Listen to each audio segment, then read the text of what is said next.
வணக்கம். இன்றைக்கி பதிவில் ஒரு மூலிகை அடையை பற்றி தான் பார்க்க போகிறோம். இது என்ன மூலிகை அப்படின்னு பார்த்திங்கன்னா, ஒரு 23 மூலிகை. அதை சுத்தம் பண்ணி நல்லா கழுவிட்டு மிக்சியில் போட்டு நல்லா நைஸாக அரைச்சி அதை அடை மாதிரி தட்டியிருக்கிறேன். அந்த அடை மாதிரி தட்டி இதை அப்படியே நிழல்லையே ஒரு 2 நாள் நிழலில் காயணும். 2 நாள் நிழலில் காய்ஞ்சதுக்கப்புறம் இதை அப்படியே என்ன செய்யணும், திரும்ப வெயிலில் ஒரு 2 நாள் காய வைக்கணும். இப்படி காஞ்சதுக்கு அப்புறம் தான் இதை யூஸ் பண்ணணும்.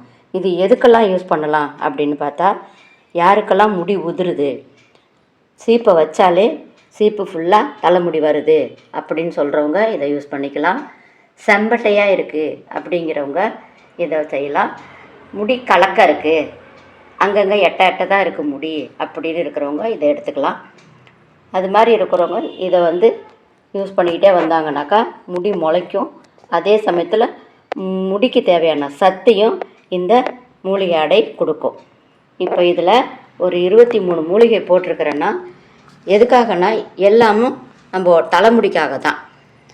ஒன்று பீக்கலாத்தி, மருதாணி, செம்பருத்தி, துளசி, சங்குப்பூ, முருங்கை, வேப்பிலை, கொய்யா இலை, நுணா இலை, கரிசா இலை, ரோஸ்மெரி, வெந்தயம், கருஞ்சீரகம், ரோஜா, வேம்பாலம்பட்டை, இப்படி ஒரு 23 மூலிகை கொண்ட அரைச்சி இதை அப்படியே மிக்சியில் போட்டு நல்லா நைஸ் அரைச்சி இதை அடை மாதிரி தட்டி சின்ன சின்னதாக பக்குவமாக தட்டி இதை காய வச்சுருக்கிறேன். தட்டி நிழலில் காய வச்சதை இப்போ வெயிலில் கொண்டு வச்சுருக்கிறேன். இந்த மூலிகை அடையை இப்போ அது காஞ்சிருக்கு. அதை எடுத்து தனித்தனியாக திரும்ப நல்லா காய வைக்கணும். ஒத்தாப்பில் காய வைக்கணும். இதுமாரி இதிலேருந்து அப்படியே பிச்சு எடுக்கணும். ஒன்று ஒன்றா பிச்சு எடுத்து இதை அப்படி கொண்டு இப்படி வரிசலாக அடுக்கணும். இப்படியே வரிசலாக அடுக்கி திரும்பவும் ஒரு 3 நாளைக்கு 4 நாளைக்கு நல்லா காயணும். எல்லாத்தையும் ஒத்தாப்பில் திருப்பி போட்டு அப்படியே அடை தட்டினதை பேப்பர்லேருந்து எடுத்து திருப்பி காயில் போட்டு காய வச்சுருக்கேன். இது இன்றைக்கி பூரா வெயிலில் நல்லா காயட்டும். காஞ்சதுக்கப்புறம் எடுக்கலாம். இதை எப்படி யூஸ் பண்ணணும் அப்படின்னு பார்த்தீங்கன்னா, ஒரு 5 அடை அளவு எடுத்து ஒரு 1/4 லிட்ரு தேங்காய் எண்ணெயில் ஊற போடணும். 2 நாள் ஊற போட்டு 3ஆவது நாள்லேருந்து வெயிலில் 1 வாரம் வெயிலில் வச்சு எடுக்கணும். அந்த எண்ணெயை அந்த எண்ணெய் பாட்டிலில் போட்டுட்டு அந்த பாட்டிலை வாயில் ஒரு துணி வச்சு கட்டி வெயில் படுற இடத்துல கொண்டு வைக்கலாம்.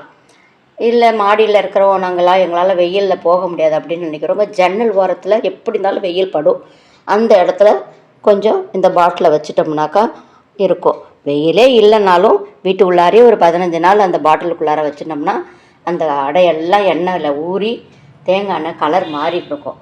அதுக்கப்புறம் அந்த எண்ணெயை நீங்கள் தடவிக்கலாம். ஊற போட்ட 3ஆவது நாள்லேருந்து நம்ம யூஸ் பண்ணலாம். தலைக்கு தப்பு இல்லை. எண்ணெய் கொஞ்சம் திக்காக இருக்காது எண்ணெய், அவ்வளோதான். இதை போட்டதுக்கப்புறம் எண்ணெய் நல்லா தேன் மாதிரி ஆகிடும், ரொம்ப திக்காக இருக்கும். அந்த எண்ணெயை தலையில் அப்பப்போ டெய்லி அப்ளை பண்ணி யூஸ் பண்ணிக்கிட்டே வரும்போது என்ன செய்யணும்னா, முடி உதிர்றது கொஞ்சம் நிற்கும். 1 மாதம் இதை தொடர்ந்து போட்டுக்கிட்டே வந்தாக்கா ஃபஸ்ட்டு முடி கொட்டுறது நிற்கும். முதல்ல சீப்பு ஃபுல்லாக வந்த முடி கொஞ்சம் கொஞ்சமாக குறைஞ்சி ஒரு நாளைக்கு 20 முடி 10 முடி அப்படின்னு கொஞ்சம் குறைஞ்சி வரும். இப்படியாக குறைஞ்சி நாளடைவில் முடி கொட்டுறது நிற்கும். முடி வளர்றதை நம்ம கண் கூட பார்க்கலாம். அப்படிப்பட்ட ஒரு மூலிகை அடை தான் இன்றைக்கி காய வச்சுருக்கிறேன். இந்த அடையை வாங்கி நீங்களும் யூஸ் பண்ணி பாருங்கள். பார்த்துட்டு நல்லா இருந்ததுன்னா எனக்கு சொல்லுங்கள். வேணும்னா இந்த அடை வேணுங்கிறவங்க இந்த கீழே இருக்கிற நம்பருக்கு ஃபோன் பண்ணிங்கன்னா உங்கள் அட்ரஸுக்கு என்னால் இந்த அடையை அனுப்பி வைக்க முடியும். நன்றி. அடுத்த பதிவில் சந்திக்கலாமா?